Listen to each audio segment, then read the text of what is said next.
How to keyframe. A friend at school needed some help, so anyway, right now in my digital design class we're using After Effects, so keyframing will work a little different, so I'm gonna start with that first, because that's what we need help with. Create a new project, because create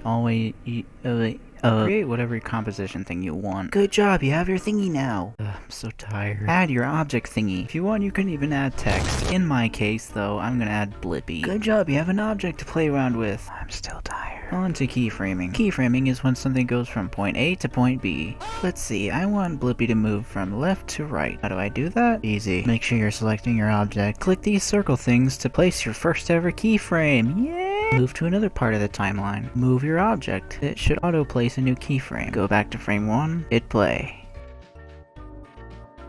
Great! Too slow for you? Good for you, because dragging a keyframe along the timeline changes the time duration of the key. See, here's proof.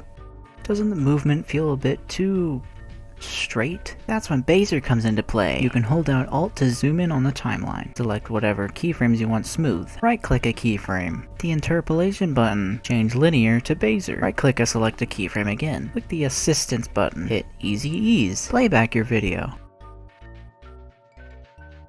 Now it's smooth, huh? Now that you know keyframing, go ahead and enjoy it now. Have fun. So many possibilities now. To render your video, go to File, Export, add to Render Queue. Go to your render queue. Click where the file destination will be. Here's your destination. Then hit Render. Okay, boom, you're done.